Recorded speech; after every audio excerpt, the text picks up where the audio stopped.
The U.S. rifle caliber .30 M1, commonly known as the Garand, is not only a dependable weapon, it also has a terrific wallop, better known as firepower. In fact, one man firing a Garand can do nearly as much damage as 3 men using the old-type Springfield rifle with its hand-operated bolt. Now, to understand the reason behind this increased firepower, you have to know how the Garand operates. So let's take it step by step. The M1 is a semi-automatic, gas-operated and air-cooled weapon. It's fed from a clip which holds 8 rounds. And only a fraction of a second after the trigger is pressed, a bullet is on its way. In this fraction of a second, many important steps occur. We'll take a few minutes and show you.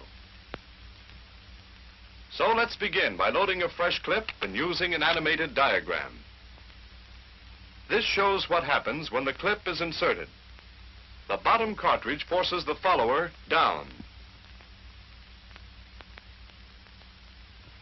The follower arm moves, and its heel rotates the accelerator, camming the operating rod catch down.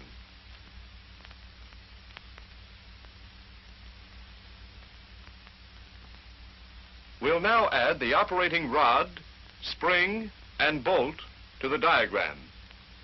Notice that the bolt is held to the rear by the operating rod, and the rod is held by its catch.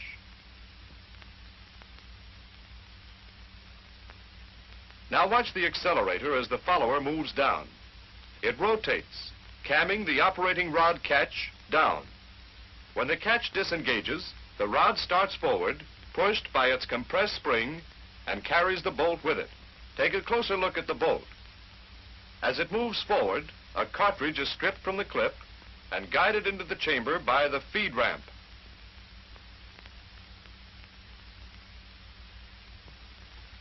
When the cartridge is nearly seated, the bolt begins to lock.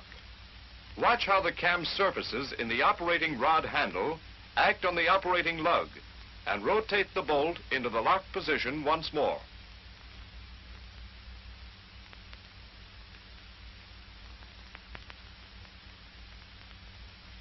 Here's the same action on the rifle itself.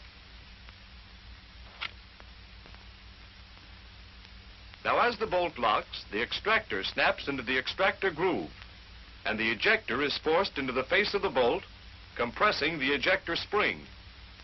Remember that this happens as the bolt is locking.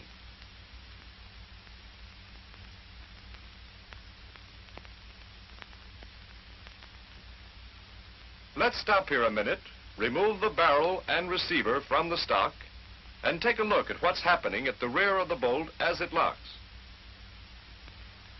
Here we are. Now watch the firing pin tang line up with a cutout slot in the receiver bridge when the bolt rotates. Here's the complete action of locking.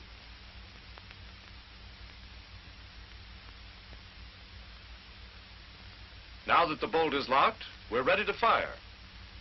The hammer was cocked and placed in this position when we opened the breech to load the clips. When the trigger is pressed, the trigger lugs rotate and the hammer hooks are released. The hammer spring forces the hammer forward. Before we fire, here's another point, a safety point in case the bolt is not locked. The bolt camming lug on the left side of the hammer engages in this cutaway portion on the bolt. If the bolt is not completely locked, either the lug will cam it into lock position or the hammer will not strike the firing pin tang. So much for the safety feature. Now back to the hammer again. The lug engages the cutaway portion of the bolt, and the hammer strikes the firing pin tang, driving the firing pin through the face of the bolt and igniting the round. The bullet travels along the barrel. Part of the exploding gases escape into the gas cylinder through the gas port, and this gas pressure drives the piston and operating rod back. The operating rod moves back about 5/16 of an inch before it hits the operating lug. In other words, the projectile leaves the muzzle before unlocking begins.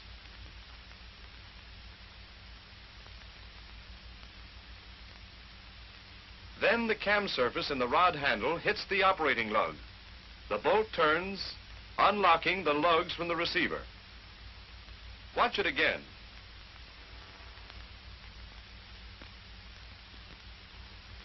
The left operating lug cams against a small surface in the receiver, withdraws the bolt slightly, and breaks the cartridge case loose.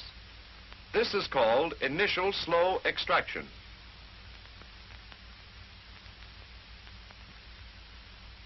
At the same time, the bolt camming lug is cammed out of its notch and forces the hammer away from the firing pin tang.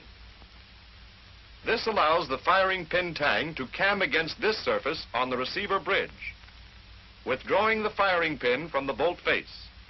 Here is the same action on the rifle. Now the complete action.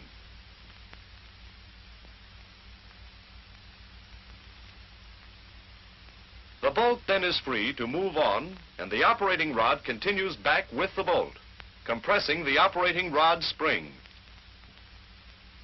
As the bolt moves back, the extractor withdraws the empty cartridge case. As the neck of the case clears the breech, the ejector jumps forward, pushed by its spring. The case pivots about the extractor and up and out of the receiver.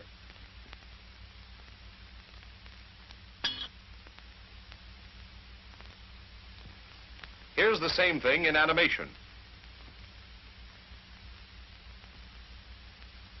Now, as the bolt moves to the rear, it forces the hammer back, which compresses the hammer spring. There the bolt is back, and the hammer is caught by the sear. But look at it again. Notice that the trigger is still all the way back, after the hammer is caught by the sear. The reason is that the hammer is back before the finger can release the trigger. Watch this action in slow motion.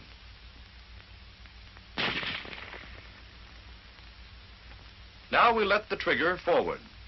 It frees the sear from the hammer, which starts forward, but it is caught by the trigger lug. Watch it once more.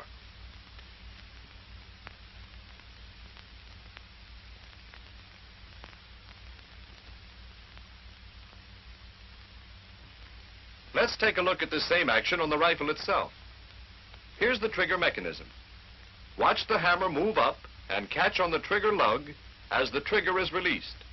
It's a very slight movement.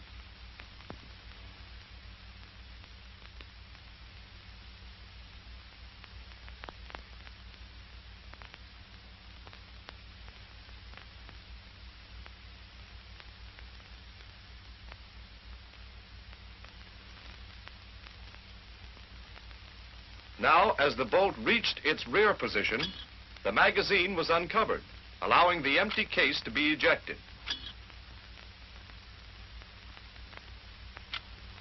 We'll use the diagram and take the bolt to the rear again. Notice the follower move up, pushed by the follower arm, rod, and spring. It pushes the next cartridge up into feeding position. Now counter recoil starts. The operating rod spring expands. The rod moves forward, pulling the bolt. The bolt strips a fresh cartridge from the magazine and seats it in the chamber.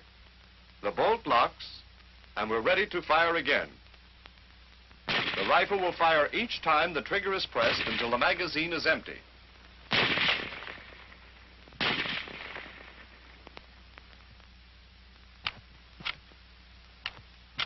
Then, when the bolt reaches the rear position, the follower is forced to the top of the clip, and the clip is ejected.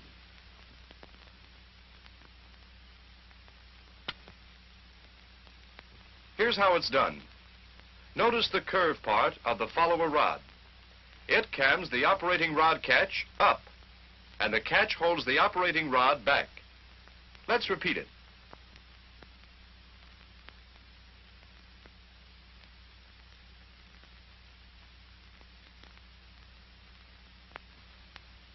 At the same time, the rear arm of the rod catch pivots, forcing this stud of the clip latch down. The clip latch spring is compressed, and the latch disengages from the notch in the clip. The clip ejector forces the clip up and out of the receiver.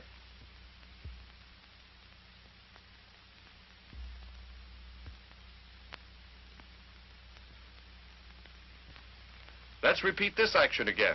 The follower goes up. The operating rod catch is cammed up and catches the operating rod. The latch releases the clip and it's kicked out of the receiver.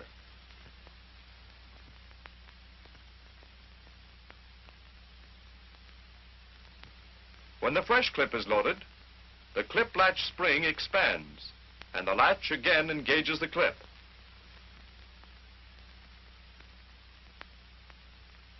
The operating rod once more is released and the bolt goes forward, loading a new round. Now for the safety. To set the rifle at safe when it is cocked, pull back the safety so that it is inside the trigger guard.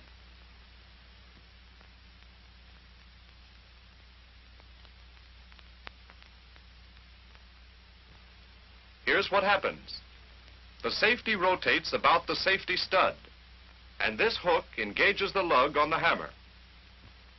The trigger can't be pulled because the trigger lug is blocked by this hump on the safety.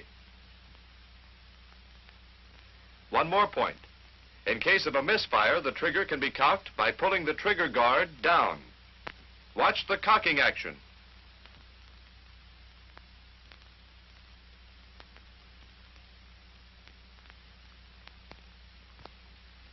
Now let's go back and review a few points. A loaded clip is inserted.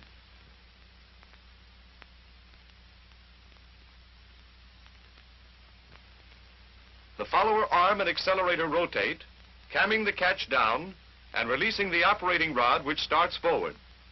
The rod and bolt move forward. A cartridge is stripped and guided into the chamber.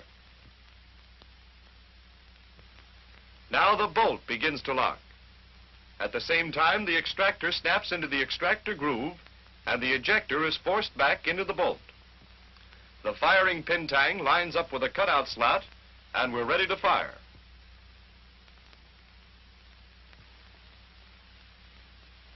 The trigger is pulled. The trigger lug rotates and the hammer goes forward. The firing pin is struck and the cartridge fired. There goes the bullet. Part of the gases escape into the gas cylinder and drive the piston and operating rod back. The bolt is hit, rotates, and starts to unlock. Slow initial extraction takes place. The hammer is cammed back slightly. The firing pin is withdrawn from the bolt face.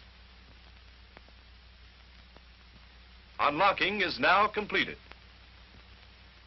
The empty cartridge case is withdrawn and ejected. The bolt continues back and rides over the hammer. The hammer rotates back and is caught by the sear. Now the trigger is released. The hammer slips from the sear and is caught by the trigger lug. Meanwhile, the follower moves up, pushing the next cartridge into position. The operating rod and bolt move forward. The cartridge is stripped from the magazine, seated, and the bolt is locked. When the bolt comes back after the clip is empty, the follower rises, and the clip is ejected. Notice that the bolt stays open.